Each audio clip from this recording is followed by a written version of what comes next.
तो ऐसा है सर कि हमने सोचा कि आपसे मिलकर जो नया आप पहले से ही जनगणना से संबंधित और सामाजिक न्याय से संबंधित लड़ाई बहुत लंबे समय से लड़ रहे हैं। तो हमने सोचा कि आपसे इस विषय पे बातचीत किया जाए। तो अभी जो वर्तमान समय में जातीय जनगणना बिहार सरकार ने बहुत विवाद और विरोध के बावजूद भी बिहार सरकार ने जातीय जनगणना को पूर्ण कर लिया है और इसके एक पहली रिपोर्ट प्रकाशित भी कर दी है कि कितनी जनसंख्या है। तो आप इस जातीय जनगणना की प्रासंगिकता को किस रूप में आप देखते हैं? देखिए, ये पहली बात तो ये जनगणना है नहीं। अच्छा, क्योंकि जनगणना कराने का राइट जनगणना आयुक्त को है, जो केंद्र सरकार का। तो ये जातिगत गणना है, या सर्वे कह दीजिए, जाति का सर्वे हो गया। तो जाति का जो सर्वे 1931 में हुआ था, तो 1931 में उसके बाद लास्ट नहीं हुआ। तो उसको करने का कुछ मकसद था। आखिर जातिगत जो उस समय हुआ था, ताकि जातियों को वर्गीकृत करना था, उनके स्थिति के आकलन के हिसाब से विभिन्न वर्गों में वर्गीकृत करना था और उसके लिए सुविधा मुहैया कराना। ठीक है। आज के तारीख में जातियों का वर्गीकरण ऑलरेडी संवैधानिक रूप से हो गया। जातियों का वर्गीकरण हो गया संविधान के द्वारा, मान लीजिए हो गया। जैसे शेड्यूल कास्ट का, शेड्यूल टाइप्स का, अति पिछड़ा का, जनरल कैटेगरी का ऑलरेडी हो चुका है। ठीक है। तो इसलिए उस दृष्टि से अगर देखा जाए तो वर्गीकृत करने की अब नए सिरे से जरूरत नहीं थी। इसलिए जातीय जो सर्वे हुआ, इसकी कोई प्रासंगिकता नहीं थी। होना ये चाहिए था कि वर्गीय आधार पर, जैसे schedule caste, schedule types, MPC, OBC का कराना चाहिए था, ताकि ये पता चलता है कि आज एससी कहाँ है, एसटी कहाँ है, ओबीसी कहाँ, ये कहाँ है। ठीक है। और जातीय सर्वेक्षण करा देने से विवाद हो गया। विवाद ये हो गया है कि सभी लोग अपने अपने तरीका से कह रहे थे कि हमारा जात का संख्या ये, हमारा जात का संख्या ये। सब का उल्टा हो गया। अब सबके मन में हो गया कि ये कैसे हो गया। तो एक तरह से जातीय जो सर्वेक्षण हुआ, इसका निगेटिव ये जा रहा है कि इसका इस्तेमाल पॉलिटिकल रूप में करने का ये लोगों का मिजाज है। तो जो भी काम पॉलिटिकल रूप में इस्तेमाल होगा, उसकी प्रासंगिकता कम से कम संवैधानिक रूप से नहीं के बराबर रह जाती है और उसका कोई मतलब नहीं रह जाता है। तो फिर ये कैसे समझा जाए कि अलग अलग संदर्भों में अगर देखते हैं तो कुछ खास क्षेत्र में किसी खास जाति का वर्चस्व हो जाता है भी वर्चस्व। ठीक है। बाकी लोगों को नहीं मालूम है कि हम अपनी वास्तविक स्थिति में कहाँ हैं, हमारे लोग कहाँ हैं, कितनी शिक्षित हैं, कितने सरकारी जॉब में हैं, कितने प्रशासनिक क्षेत्र में हैं, कितने उनके पास जमीन जायदाद कितने हैं। तो इसको कैसे हम समझेंगे? क्योंकि ये सही बात है कि शेड्यूल कास्ट की बात हो, चाहे जनरल क्लास का बात हो, चाहे ओबीसी का, जाति अति पिछड़े का, चाहे वैश्य वर्ग का बात हो, कुछ खास कम्युनिटी है जो वहाँ डोमिनेट कर रही है। वो बात तो करती है सामाजिक न्याय की, चाहे जनरल वर्ग का भी बात करेंगे तो वो भी न्याय की ही बात करते हैं। लेकिन एक जो वर्चस्व बनाए हुए हैं, उस वर्चस्व बनाए हुए में उनके संपत्ति, संसाधन, प्रशासनिक वर्चस्व, ये तमाम चीजें हैं। तो जो हाशिए पे लोग हैं उसको कैसे समझ में आए कि हम कितनी क्षमता में हैं वास्तविक रूप में? क्योंकि जो बड़ा वर्ग है तो स्पष्ट है कि बड़ा वर्ग है, लेकिन जो कमजोर वर्ग है, जो छोटा वर्ग है, उनको कैसे समझ में आए कि हमारी स्ट्रेंथ कैसे? अब देखिए स्थिति, अभी आप आकलन अभी जो हुआ, टोटल 215 जातियां बिहार में है और 215 जातियों का गणना भी मान लेंगे गणना हुआ। उसमें से मात्र 25 जाति ऐसा है जिसका संख्या 1% से अधिक है। मात्र 25 जाति ऐसा है और 190 जाति ऐसा है जिसकी संख्या 1% से कम है, कुछ हजारों में है। ठीक है। तो जो छिपा हुआ था कि जिनकी संख्या बहुत कम है, वो खुलकर सामने आ गया और वो हर एक दृष्टि से कमजोर भी है। जिनकी संख्या 1% से कम आई है, उसमें एक जात को, कैश को छोड़कर और की स्थिति बहुत भयावह है, सबका भयावह है। लेकिन उसका पॉलिटिकल रूप में कोई वैल्यू नहीं रहेगा, क्योंकि राजनीति में, लोकतंत्र में वैल्यू किसका है? जिसका संख्या है। चुनाव में वहां जाना है, वोट लेना है, तो जिसके पास ज्यादा वोट, उसका स्वाभाविक रूप से ज्यादा वैल्यू रहेगा। तो इससे तो एक तरह से और हो गया कि जिसकी संख्या थोड़ा सा ताकत है और वो मजबूत स्थिति में और भी उसका दबदबा बढ़ेगा और लोगों को नेग्लेक्टेड हो जाएगा। जिसकी संख्या 1% से कम होगी वो नेग्लेक्टेड पूरी तरह से हो जाएगा। ये इसका निगेटिव पक्ष है।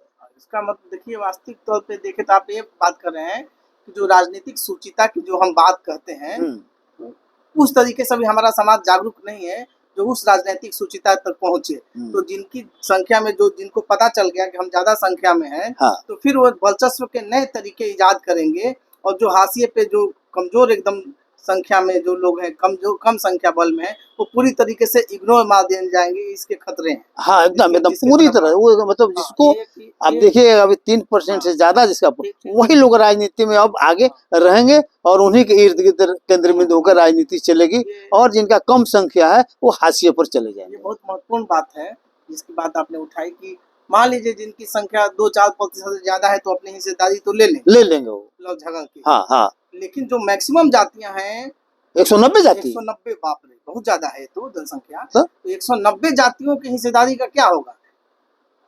फिर वो तो कभी पॉलिटिकल रूप से तो नहीं होगा कहीं कोई लेकिन यदि शेड्यूल कास्ट के लिस्ट में है वो, हाँ, जिससे शेड्यूल कास्ट का 19 जाति उसमें है, 1% से कम है। 3 जाति मान ले कि 1% से ज्यादा है और 19 जाति कम है। उसी तरह अति पिछड़ों का है तो मोस्टली इन्हीं जातियों का मान लेंगे संख्या मान लीजिए 1% से कम है, तो उनको कोई आधार नहीं है तो करेंगे क्या वो? ये महत्वपूर्ण सवाल। वो सिर्फ इस्तेमाल होंगे, ठीक है। और चूंकि अच्छा नौकरी में आ जाएंगे, अगर नौकरी में अपने मेहनत के बदौलत अगर पढ़ेंगे लिखेंगे, अगर कहीं मान लीजिए कि योग्य हो जाएंगे तो नौकरी में चले जाएंगे, जा सकते हो। नौकरी में जाना बहुत मुश्किल नहीं है, लेकिन राजनीति में जाना जो है वो नहीं जा पाएंगे। और चूंकि राजनीति एक प्रमुख चीज है, पूरे देश को संचालित करने में सबसे प्रमुख भूमिका पॉलिटिकल मान लीजिए कि क्षेत्र के लोगों का है, सत्ता उसी के इर्द गिर्द घूमती है। तो ये वो मान लीजिए बहुत खतरा हुआ। बहुत बड़ा बैंक है कि जो राजनीतिक प्रतिनिधित्व है, जो राजनीतिक ताकत है, हाँ, उनके पास नहीं है। हाँ, कुछ लोगों तक सिमट कर रह जाएगा। तो फिर इसका क्या उपाय है, समाधान क्या है? मान लीजिए कि हम जाति गणना हो गई, हाँ, और पूरे देश का मिजाज है जाति जनगणना का, जैसा कि आप जानते हैं। हाँ, पूरा। और बहुत सारे राज्य सरकार करवा भी रही हैं। हाल में राहुल गांधी ने भी इसकी घोषणा की है और केंद्र सरकार भी स्पष्ट रूप से इसके खिलाफ नहीं है। आज या कल उसको कराना पड़ेगा। तो जो वैसी जातियां जिनकी जनसंख्या 1% से भी कम है, कोई ऐसा कौन सा नया तरीका इजाद करें, हम नया अप्रोच इजाद करें कि उनको भी हर तरीके से समुचित प्रतिनिधित्व मिल सके, चाहे राजनीति में हो चाहे प्रशासन में हो? क्या आपको लगता है क्या करना? देखिए राजनीति में तो चूंकि चुनाव होना है, नहीं समझे, तो चुनाव में तो मुश्किल है, लेकिन नौकरी में हो सकता है। हाँ, नौकरी में ये हो सकता है कि जैसे मान लीजिए कि कोई कास्ट बहुत आगे बढ़ा हुआ है, जैसे मान लीजिए ब्राह्मण को ले लीजिए, ठीक है। आप ब्राह्मण का पॉपुलेशन 3%, ठीक है, तो ऊपर से कहिए कि ब्राह्मण 3% आ जाइए, आप खत्म, आपका वहाँ खत्म हो गया। अब आपका सीट नहीं रहेगा। राजपूत का ले लीजिए, क्षत्रिय का ले लीजिए, वैश्य का ले लीजिए, शेड्यूल कास्ट में भी आ जाइए। तो मान लीजिए कि देखिए पासवान को ले लीजिए, भाई 5% आपका है मतलब ओवरऑल ना, लेकिन शेड्यूल कास्ट में आप 30% के आसपास आएंगे, 31% है, तो 31% आप शेड्यूल कास्ट का सीट लीजिए, अब जाइए, आपका काम खत्म। फिर रविदास का ले लीजिए। मतलब ये व्यवस्था करना पड़ेगा कि कोई भी जाति अपने हिस्से से अधिक सीट नहीं ले पाए, मतलब सीमित हो जाए अपने हिस्से तक। तो जब अपने हिस्से तक सीमित हो जाएगी तो स्वाभाविक है कि नीचे तक परक्लोट हो जाएगा और नीचे के लोगों को भी अपना हिस्सा मिल जाएगा, खासकर जॉब में। हाँ, जॉब में मालिक को मिल जाएगा। इसमें कोई हॉरिजॉन्टल या क्षैतिज प्रक्रिया अपनाया जा सकता है। हाँ, जिनका प्रतिनिधि उनको लिमिट किया जा सकता है। देखिए मतलब जो किसी को आप कहते हैं कि फलाना को हम रिजर्व किए, तो नहीं, फलाना को हमने सीमित किया। जहां आपका पॉपुलेशन जितना है, जितना आपका हिस्सेदारी उतना तक लीजिए, उसके बाद आप जाइए। दूसरी बात ये है कि तो फिर कुछ खास, जैसे हम उसको सुपर स्पेशलिस्ट बोलते हैं, हाँ, ठीक है, शब्द है। हाँ। तो मान लीजिए कि बहुत सारे ऐसे मेरिटोरियस लोग हैं, हाँ, जो एक्स्ट्रा ऑर्डिनरी किस्म के लोग हैं, हाँ, ठीक है। तो चूंकि जनसंख्या हमारी बहुत ज्यादा है, हाँ, तो कुछ एक्स्ट्रा ऑर्डिनरी किस्म के लोग हैं, तो उनको हम स्पेस कैसे मुहैया कराएंगे? उसके लिए अगर मान लीजिए अपने कास्ट में आ जाएंगे, उसको है ना उसमें, हाँ, कास्ट में मान लेंगे जो भी कास्ट उसमें तो वो मेरिटोरियस से आएगा ना, अच्छा, हाँ, जो मेरिटोरियस रहेगा उसमें वही आएगा, ऊपर से आ जाएगा, हाँ, हाँ, नीचे से तो नहीं आएगा ना। तो जो भी ऊपर से आएगा वही आ जाएगा। हाँ, सुपर मेरिट, हर एक वर्ग का, हर एक जाति का क्रीम आ जाएगा, हाँ, क्रीम आ जाएगा, हो गया, हर एक का क्रीम आ जाएगा, क्रीम आ जाएगा इसमें, नौकरी वाले के ये हो जाएगा। ऐसे भी क्रीम की जनसंख्या कम ही होती है। हाँ हाँ, तो नहीं, संख्या भी कम है ना, हाँ। आधा % 1% तो नौकरी है। बिल्कुल, बिल्कुल, हाँ, लेकिन हाँ, सवाल, ये एक महत्वपूर्ण सवाल है, जबकि नौकरी की ही जब संख्या कम है, हाँ चाहे सरकार के माध्यम से, चाहे कहीं भी आप देख हाँ, रहे हैं कि नौकरी बहुत कम है, सीमित है। सीमित है, हम्म, तो जितना ज्यादा आप अवसर देंगे उतना ही ज्यादा जो चीजें प्रोड्यूस, उत्पादन हम करेंगे मेरिट का, चाहे बाकी चीजें, हाँ ठीक है, ये भी तो व्यवस्था बेस्ड है मेरिट भी, हाँ, कि जिसको ज्यादा व्यवस्था देंगे वहां से ज्यादा मेरिट प्रोड्यूस होगा, है। जिस हम्म। तरीके से मान लीजिए कि पटना में ज्यादा व्यवस्था है तो पटना के लोग ज्यादा कंप्लीट करेंगे। नहीं नहीं, मेरिट के बारे में एक और बात बता रहे हैं। एक सुप्रीम कोर्ट का निर्णय आया, अच्छा, कर्नाटक के केस में रिजर्वेशन एंड प्रमोशन के मामले में, ठीक, ठीक, तो बड़ा बढ़िया ढंग से वो मेरिट को डिफाइन किया। ठीक, उसने कहा कि मेरिट कुछ नहीं है, अच्छा, उसने कहा कि मेरिट जो है कुछ नहीं है, हाँ, वो मेरिट जो है माँ बाप के हाँ, स्टेटस पर, हाँ, कहाँ आपका जन्म हुआ है उस पर निर्भर करता है, हाँ। न कि आप कितना योग्य है उस पर निर्भर करता है। बिल्कुल सही बात है। तो उन्होंने बताया हाँ, कि सही जिससे 3 चीज पर हाँ, बताया कि मेरिट मुख्य रूप से आता है। पहला बताया कि आपका इकोनॉमिक रिसोर्सेज क्या है, इकोनॉमिक रिसोर्सेज क्या है? ठीक है।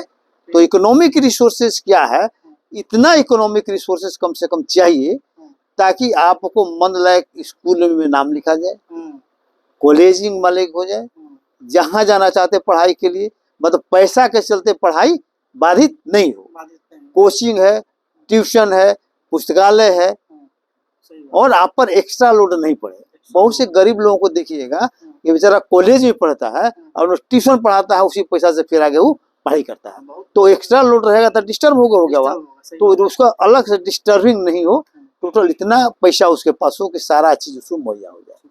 दूसरा कहता है कि कल्चरल रिसोर्सेज, कल्चरल रिसोर्स, हाँ, तो मान लीजिए उसका जहाँ रहता है वहाँ का माहौल क्या है, माहौल क्या, हाँ, ठीक है। और तीसरा है हार्ड लेबर। हाँ, तो 3 फैक्टर में सिर्फ हार्ड लेबर एक ऐसा है कि जो व्यक्ति विशेष पर निर्भर करता है, व्यक्ति विशेष पर निर्भर करता लेकिन 2 चीज तो है। कहाँ उसका जन्म हुआ हाँ, उस पर निर्भर नहीं करता है, उसके माँ बाप का कैसा स्थिति है कल्चर रिसोर्सेज, उसके माँ बाप का इकोनॉमिक उसी पर निर्भर करेगा। उसी तरीके से सपोर्ट मिलेगा जिस तरीके से हाँ, मान लीजिए हम हाँ, अपने पे लेते हैं, हाँ, तो दिल्ली विश्वविद्यालय में नाम लिखाना पढ़ना बहुत मुश्किल काम है, हाँ, साधारण काम नहीं है, हाँ, और हम एक बार चले गए दिल्ली विश्वविद्यालय में तो अपने भाई बंधु रिश्तेदारों सबका नाम दिल्ली विश्वविद्यालय में बहुत आसानी से लिखा गया, हाँ, कल्चर मालिक उसमें आ जाएगा, उसको कल्चर में आ गया, आपको नॉलेज होगा, जानकारी हो गया, कैसे आगे बढ़ेगा, आसान हो गया। तो यही चीज है कि मेरिट कुछ है नहीं, हाँ, इसलिए जिसको जो मौका मिलेगा, अवसर के बात मान लेगा, जिसको मान लेके सब रिसोर्सेज रहेगा वो मान लेके आगे बढ़ जाएगा। अच्छा, फिर जनसंख्या पर एक हम सवाल आपको करेंगे, जैसे प्रतिनिधित्व की बात कर रहे थे कि जिसको जितनी संख्या उसको उतनी हिस्सेदारी, ठीक है। लेकिन हाँ, बहुत सारे जैसे आप बता रहे हैं कि मैक्सिमम लोगों की केवल 2-4% लोगों की ही जनसंख्या होती है, हाँ, ज्यादा, हाँ, बाकी जो मैक्सिमम प्रतिशत होता है उसकी जनसंख्या वो बहुत बहुत कम होती है। तो मान लीजिए जैसे बिहार में किसी खास 1 या 2 समुदाय की जनसंख्या ज्यादा है, जैसे हमारे समुदाय की मान लीजिए कि सेकेंड नंबर पर जनसंख्या, आपके समुदाय की मान लीजिए कि फर्स्ट नंबर पर जनसंख्या है, तो आपके समुदाय के अनुसार मान लीजिए कि टोटल 200 सीट है, तो आपके समुदाय के अनुसार उसमें 50-60 विधायक आ जाते हैं, और हमारे समुदाय के अनुसार 30-40 विधायक आ जाते हैं, 30 विधायक आते हैं।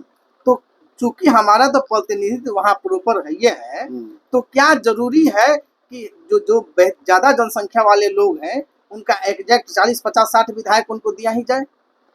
देखिए, अभी जो नारा लगाया गया था, ये नारा किस परिस्थिति में लगाया गया, ये समाजवादियों ने, खासकर काशीराम जी का भी इसमें बड़ा रोल है इस आंदोलन को गढ़ने में, कि जिसकी जितनी संख्या भारी उसकी उतनी हिस्सेदारी। तो इसका मकसद ये था, क्यों था, इसलिए कि अपर कास्ट के लोग कम संख्या में थे, हर एक जगह वही हावी थे, मतलब एक तरह से उनका जो वर्चस्व था उस वर्चस्व के खिलाफ नारा था कि संख्या ज्यादा किसका है, SC ST OBC का है, वर्चस्व किसका है, मतलब फॉरवर्ड क्लास का, बहुत कम लोगों का है। तो इस परिस्थिति में उन्होंने नारा लगाया, ठीक है।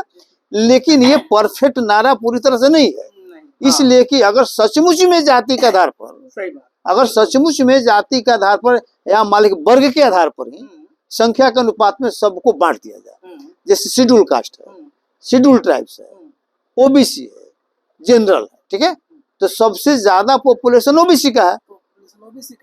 तो मान लीजिए कि अभी तक मान लीजिए कि ओबीसी को दिखलाया 1931 की जनगणना के हिसाब से, तो ओबीसी का दिखलाया कितना 52%, ठीक है, और अभी के परिस्थिति में 64%, ठीक है। तो अगर 52% ही मान लीजिए, ठीक है, पूरे देश का अगर 52% किसी का अगर कहीं प्रतिनिधित्व हो जाएगा तो किसी दूसरे को जरूरत है वो सब चीज वही कर लेगा, सब चीज वही कर लेगा। हाँ हाँ। तो किसी को वैल्यू देगा वो? किसी का बात सुनेगा? ना एससी का सुनेगा, ना एसटी का सुनेगा, ना सवर्ण का सुनेगा। तो ऐसी व्यवस्था नहीं चाहिए। आदर्श व्यवस्था क्या है? आदर्श व्यवस्था ये है कि सभी को कम से कम उतना प्रतिनिधित्व होना चाहिए ताकि अपने वर्ग के साथ अन्याय को वो रोक सके। वहां पर मतलब सत्ता के द्वारा देश के संचालन में किसी वर्ग विशेष के साथ व्यवहार मतलब अन्याय नहीं हो, बेईमानी नहीं हो, उसको दुरुस्त करने लायक सभी वर्गों का प्रतिनिधित्व होना चाहिए। इस हिसाब से अगर देखिएगा संविधान में भी पर्याप्त प्रतिनिधित्व की व्यवस्था है। हाँ, पर्याप्त प्रतिनिधित्व की व्यवस्था है। और आपको याद होगा जो पूना पैक्ट हुआ, पूना पैक्ट के पहले जो मुस्लिमों को और सिखों को जो कम्युनल अवार्ड घोषित हुआ, उसका क्या आधार था? उसका यही आधार था कि अगर नॉर्मल ढंग से चुनाव होगा तो हम एक भी सीट नहीं जीतेंगे, क्योंकि हिंदुओं की संख्या ज्यादा है। अगर 51% से ज्यादा अगर हिंदू हो जाता है तो हम 35% रहते हुए कुछ सीट नहीं जीतेंगे, कभी नहीं जीतेंगे, कभी नहीं आएगा, जीरो हो जाएगा। तो इसीलिए उन्होंने कहा कि जितना मेरा पॉपुलेशन है उसके हिसाब से हमको कम संख्या वालों को आप दे दीजिए, अब मेरा प्रतिनिधि हम अपने चुन के भेजेंगे। उसी आधार पर मान लें कि आपका शेड्यूल कास्ट को मिला था। तो कहने का मतलब कि जो अल्पसंख्यक जो कमजोर लोग हैं उनको कम से कम पर्याप्त प्रतिनिधित्व चाहिए। ऐसा नहीं कि मान लीजिए जो संख्या है तो पूरा दे दीजिए, नतीजा का सारा चीज उसके कब्जा में हो जाएगा और किसी दूसरे को खत्म। तो लोकतंत्र का मतलब ये नहीं है कि जिसकी संख्या ज्यादा है उसको सब कुछ दे दीजिए और उसी पर सब लोग डिपेंडेंट हो जाए। मतलब सबको भागीदारी होना चाहिए। बड़ा ही महत्वपूर्ण सवाल है और हमें लगता है कि आदर्श स्थिति वो है। अभी हमें लगता है कि इस तरीके के सवाल अभी उभर के नहीं आए हैं चिंतन। हाँ, लेकिन आएगा। हाँ, आना चाहिए क्योंकि भाई जिसकी संख्या मान लीजिए कि ज्यादा है, हाँ, तो मान लीजिए कि 90 विधायक उसी के हो जाएंगे। जैसे वो हिमाचल का देख लीजिए, कुछ खास कहीं भी होगा, एक जात का हो जाएगा, एक वर्ग का हो जाएगा, एक वर्ग का जब ज्यादा जो चाहेगा जो करेगा, जनसंख्या होगा। हाँ, तो फिर मनमाना तरीके से करेगा कि हमेशा बहुमत में वही रहेगा। हाँ, इसलिए बाकी लोगों के लिए भी नियोजित जो प्रतिनिधित्व है जो जनसंख्या में बिल्कुल ही कम, इसीलिए पर्याप्त हाँ एडेक्वेट रिप्रेजेंटेशन की व्यवस्था माले के संविधान में किया गया है। तो उनका भी प्रतिनिधित्व आना चाहिए। इतना कम है नहीं, कितना आना चाहिए, कम से कम उतना पर्याप्त इतना रहे कि कम से कम अपने अधिकारों को हाँ अपने सुनिश्चित कर सके, अपने अधिकार को मान लीजिए कि वो रोक सके, अपने अधिकार को ले सके, अपने अधिकार का कोई हनन कोई नहीं कर सके, इतना होना चाहिए। तो ऐसे में जो बड़े वर्ग जनसंख्या वाले वर्ग हैं तो उनको ज्यादा नियोजित होकर उनको दिल खोलना चाहिए। जो कि ज्यादा संख्या जैसे उनके पास 60-70 विधायक है की जनसंख्या है, तो 60-70 विधायक नहीं जीता लेकर वो 40 विधायक 30 विधायक तक करे, क्योंकि 30 विधायक में भी उनके अधिकार और न्याय पे कोई हनन नहीं बांट दे। देखिए हमारा कहने का मतलब कि एससी को दे दीजिए 25%, 20% दीजिए, 20% एसटी को दे दीजिए, 20% अति पिछड़ा को दे दीजिए, पिछड़ा को दे दीजिए 20%, 20% सवर्ण को दे दीजिए, एकदम उसी हिसाब से बांट दीजिए सबको। तो जैसे मान लीजिए कि अति पिछड़ा को देंगे, तो अति पिछड़ा में तो जनसंख्या बहुत ज्यादा लोगों का है, अब पिछड़ा में तो 20% देंगे ना, तो पिछड़ा में भी तो वर्चस्व है उसी 20% में। नहीं पिछड़ा को भी देंगे। ठीक है, पिछड़ा और अति पिछड़ा। अच्छा, पिछड़ा और अति पिछड़ा दोनों को देंगे। 20 में तो कम, देखिए मान लीजिए तो पिछड़ा में तो कम जातियां हैं, अति पिछड़ी में जातियों की जनसंख्या बहुत ज्यादा है। हाँ ठीक है, बहुत ज्यादा नंबर की जातियां हैं। ठीक है, तो इसमें चूंकि मात्र 20% देंगे तो उसी 20% में पिछड़ा में 10 जातियां हैं और उसी 20% में अति पिछड़ा में 100 जातियां हैं। हाँ, तो ऐसा देखिए सब जातियों को देना संभव हो पाएगा क्या? देना संभव नहीं है। जैसे 215 मान लीजिए है तो सब जातियों को देना भी संभव नहीं है। हाँ, तो क्यों ना 40 वो एमपी का जो है। हाँ ठीक है, तो क्यों ना उसमें ऐसा किया जाए कि उसी में जैसे अति पिछड़ा है तो उसी में ब्लॉक बन जाना चाहिए कि इतने इस समूह से एक बार ए ब्लॉक से बी ब्लॉक से इस बार हम विधायक का प्रतिनिधित्व देंगे या अगली बार पार्षद का प्रतिनिधित्व देंगे, क्योंकि प्रतिनिधित्व केवल विधायक सांसद का ही नहीं है, नहीं जिला परिषद का भी सब होता है। प्रतिनिधित्व का मतलब हर एक मतलब देश को संचालन करने में जिन जिन लोगों का हाथ है, हाँ, जैसे नौकरी में देश को कौन चलाता है, बहुत कम लोग चलाता है, हम लोग चलाते हैं। आधा % चलाते हैं। हाँ, हाँ, तो सत्ता संचालन में प्रतिनिधित्व की जरूरत है, ठीक, तो और दूसरी जगह का कोई मतलब नहीं है, उसका क्या लेके क्या तो करेगा। मान लीजिए कि 100 जातियां हैं, हाँ। सपोज दैट 100 हाँ। जातियां हैं अति पिछड़ी में। नहीं तो जातीय देखिए, जातीय के आधार पर रिजर्वेशन नहीं ना है नहीं, वो। देखिए होता है कि सामान्य परिस्थिति जनता के शिकार जितने लोग हैं वो एक कैटेगरी। लेकिन हम ये कह रहे हैं हाँ। कि एक डेमोक्रेटिक माइंडसेट से हाँ हमें डिसाइड कर लें हाँ कि जितनी अति पिछड़ी जातियां हैं उसमें अमुक जैसे 20 जातियां पांचों एक ब्लॉक बना ले, आइडेंटिफाई करने के लिए, सेग्रीगेट करने के लिए कि A block, B block, C block. हाँ ठीक है, ये पार्टी स्तर पर अगर होगा, पार्टी स्तर पर मान टिकट स्तर मान होगा ये, तो हम ये कहेंगे कि पहले ए ब्लॉक में से विधायक का देंगे, बी ब्लॉक में से सांसद का देंगे, सी ब्लॉक में, तो ऐसे करेंगे तो मैक्सिमम जातियों का एक गुट बन जाएगा वहाँ भी बनेगा। ठीक है, हाँ पॉलिटिकल गुट बनेगा, वो तो लोकतंत्र में तो होते रहेगा। हाँ, तो वही वो अपन देखे जैसे बीजेपी क्या कर रही है, बीजेपी तो सवर्णों की पार्टी मानी जाती है, बनियों की पार्टी वैसे मान लेंगे, लेकिन इसके बावजूद भी सत्ता में क्यों?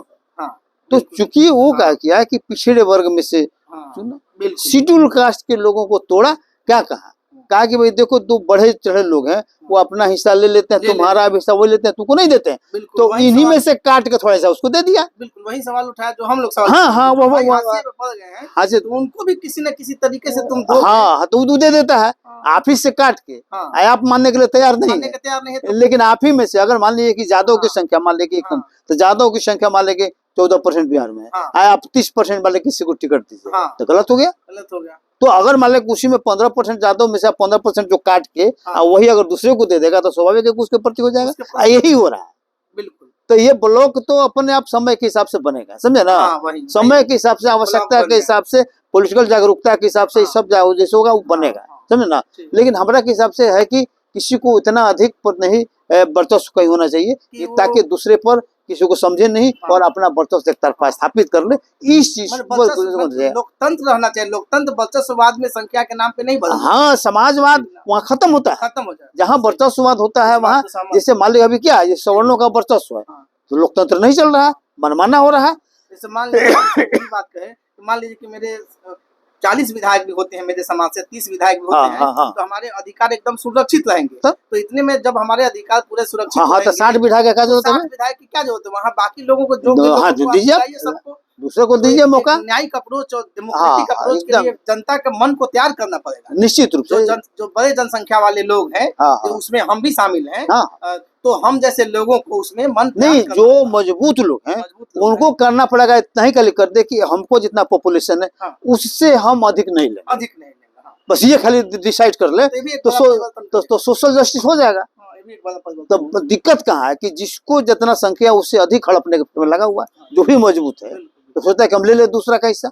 अगर ये त्याग हो जाए, त्याग क्या करना है, आपको अपना हिस्सा ले लेना है, आपको अपने हिस्से से ज्यादा एक भी नहीं लेना है ना एक कम लेना है, तो सब कुछ मिल जाएगा। चलिए, तो ये बातचीत हमारी पॉलिटिकल रिप्रेजेंटेशन के संदर्भ में थी, और उसका मुख्य सवाल ये था कि मान लीजिए कि किसी भी समूह, एक जाति समूह का जनसंख्या मान लीजिए कि 40% है या 30% है या 20% है, तो वही बहुत ज़्यादा सीट एक्वायर कर लेगा। इसलिए बड़ा दिल करने की ज़रूरत है, क्योंकि हम डेमोक्रेटिक इन्वॉल्वमेंट में विश्वास करते हैं और हम सभी लोग एक ही हैं, एक ही समाज समुदाय के लोग हैं। हम डिकास्टाइजेशन की भी बात कर रहे हैं और सब लोग हम एक हैं, एक ही ईश्वर जो मानते हैं, ईश्वर एक ही ईश्वर के संतान हैं, एक ही देश के संतान है। तो सभी के हक के लिए, सभी के न्याय के लिए, सभी के प्रतिनिधित्व के लिए हम लोग को ध्यान देना चाहिए, और संभव हो तो अपने हिस्से का, अगर आपके पास ज़्यादा है तो सफिशिएंट है, तो उसके कुछ हिस्से को आप जो संबंधियों को, समाज के लोगों को, नहीं अपने हिस्से का नहीं, अपने हिस्से भर लेने का लीजिए। हाँ, तो आप उनको भी मौका दीजिए आगे बढ़ने का खुले दिल से। तो ये समाज के हित में, देश के हित में, और सबसे बड़ी बात हमारी पीढ़ियों के हित में ये सही होगा। तो बहुत बहुत धन्यवाद आपका कि आपने खुलकर इन मुद्दों पर विचार रखा।